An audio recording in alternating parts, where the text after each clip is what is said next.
אהלן אהלן, היום אנחנו בפרק השני של חדר מורים, שרשרת חדר מורים, עם בת אל סטולובי, מורה ללשון וחברה טובה שלי, שמלמדת יחד איתי בתיכון נשר. ורגע לפני שאני צולל אל אחד המפגשים הכי מעצימים שלי איתך בתוך כיתה, אני רק אומר שאת אימא לשלושה, נכון? כרגע על תואר, אימא אכן שלושה.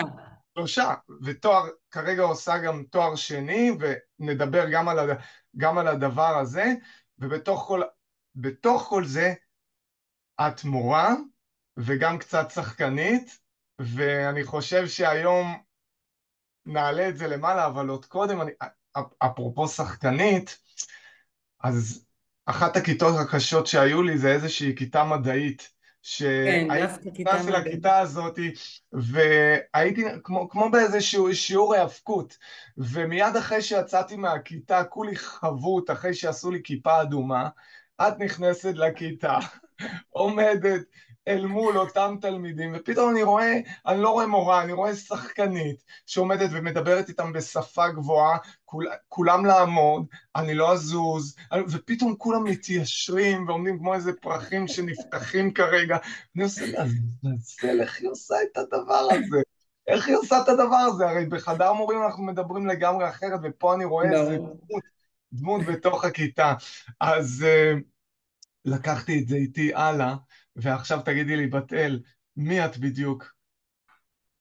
טוב, אז כמו שאמרת, אני חושבת שדבר ראשון זה להיות, אני אימא לשלושה ילדים, אני אם חד-הורית. הגדולה שלי בת 16 וחצי, האמצעית 14 והקטן 10. בעצם זה כרגע המוקד של העשייה שלי. מעבר לכך אני גם, כמו שאמרת, מורה בתיכון מקיף נשר, מלמדת לשון. בימים אלה אני גם אחראית על כל נושא ההתנדבות בתיכון, מה שבעיניי הוא מאוד חשוב, אפילו יותר מעוד נקודה או שתיים בבגרות. דבר ראשון, להיות בן אדם, וכמובן ישראלית, אישה, מתמודדת עם כל מה שכולנו מתמודדים, מלחמות, קורונה, רצה בבוקר עם הילדים למקלטים בבית הספר, רצה בערב עם הילדים שלי לממ"ד בבית, משתדלת ככה לג'נגל. יש את אמרת לי, שלא... יש לי סטיקר בוואטסאפ כן. ליום האישה, ורואים אישה, זרוע אחת היא מטגנת, זרוע אחת היא מגהצת, זרוע אחת היא עובדת, זרוע אחת היא עם המחשב, אז זה ככה תמנוניאדה כזאת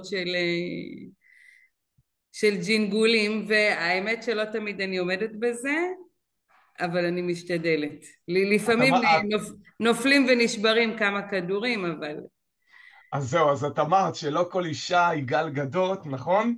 אבל כל אישה ישראלית היא אשת חיל. אז ש... זהו, האמת שאמרה את זה, אני קראתי את זה, זה לא משפט שלי, קראתי את זה באינטרנט, אמרה את זה מישהי שראתה את הסרט וונדר וומן עם גל גדות, והיא יצאה והיא אמרה לא כל אישה ישראלית היא גל גדות, אבל כל אישה ישראלית היא וונדר וומן, וזה בעצם אשת חיל. בדגש על ישראלית, את אומרת, לא כל אישה, אישה ישראלית בלחץ ובחיים, במציאות שבה אנחנו חיים, אז אתה, כן.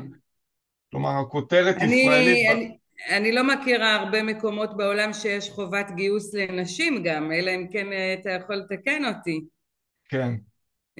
וגם שם הייתי קצינה בחיל הים, הייתי במודיעין חיל הים. אה, גם השירות הצבאי נתן המון. אז זה מין תמהיל כזה של אישה ישראלית, שהיא גם אימא והיא גם הייתה קצינה בצבא, והיא גם אשת חינוך, והיא גם מת, מתמודדת עם האבל הלאומי, ומצד שני בהרבה חוש הומור, והרבה ניסיון לעזור לגורים שלנו לצלוח ויש מה עם גם, הסוהרים האלה שנכנסנו אליהם? וכל זה יושב, כל זה יושב בעצם על איזשהו רקע של ילדות, שבה את חיה כשסביבך שכונה שיש בה ערבים ודתיים וחילונים, וגם זה משהו שהופך אותך למי שאת. נכון, אני גדלתי בעצם בעיר חיפה. העיר חיפה היא עיר מעורבת.